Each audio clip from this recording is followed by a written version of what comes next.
ദേശീയ ഫെൻസിംഗ് ചാമ്പ്യൻഷിപ്പിൽ ഗ്രൂപ്പ് മത്സരങ്ങൾക്ക് വ്യാഴാഴ്ച തുടക്കമാകും. വ്യക്തിഗത മത്സരങ്ങൾ സമാപിച്ചു. 28 സംസ്ഥാനങ്ങളിൽ നിന്നായി 168 ഗ്രൂപ്പുകളാണ് മത്സരരംഗത്തുള്ളത്.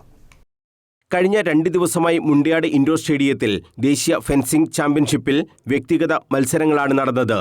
വ്യാഴാഴ്ച മുതൽ ഗ്രൂപ്പ് തല മത്സരങ്ങൾ ആരംഭിക്കും. 168 ഗ്രൂപ്പുകളാണ് മത്സരരംഗത്തുള്ളത്. 28 സംസ്ഥാനങ്ങളിൽ നിന്നായാണ് മത്സരാർത്ഥികൾ മത്സരിക്കുക. കേരളത്തിൽ നിന്ന് 4 പേർ വീതമുള്ള 6 ഗ്രൂപ്പുകളുണ്ട്.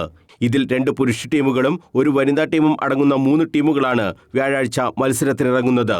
വ്യക്തിഗത മത്സരങ്ങളിൽ ഉയർന്ന റാങ്കുള്ള മത്സരാർത്ഥികളെയാണ് ഗ്രൂപ്പ് തലത്തിലേക്ക് തെരഞ്ഞെടുക്കുന്നത്. ചാമ്പ്യൻഷിപ്പിന്റെ സമാപന ദിവസമായ വെള്ളിയാഴ്ചയും ഗ്രൂപ്പ് മത്സരങ്ങളാണ് നടക്കുക. ബുധനാഴ്ച സീനിയർ വനിതാ വിഭാഗത്തിൽ ഫോയിൽ, സേബർ ഇനങ്ങളും സീനിയർ പുരുഷ വിഭാഗത്തിൽ എപ്പെ ഇനങ്ങളുമാണ് നടന്നത്. വെള്ളിയാഴ്ച വൈകിട്ട് 4 മണിക്ക് സ്പീക്കർ അഡ്വക്കേറ്റ് എൻ ഷംസീറാണ് സമാപന സമ്മേളനം ഉദ്ഘാടനം ചെയ്യുന്നത്. കേരള ടീം ഉജ്ജ്വല പ്രകടനമാണ് ചാമ്പ്യൻഷിപ്പിൽ കാഴ്ചവെച്ചത്. News bureau, Kannur.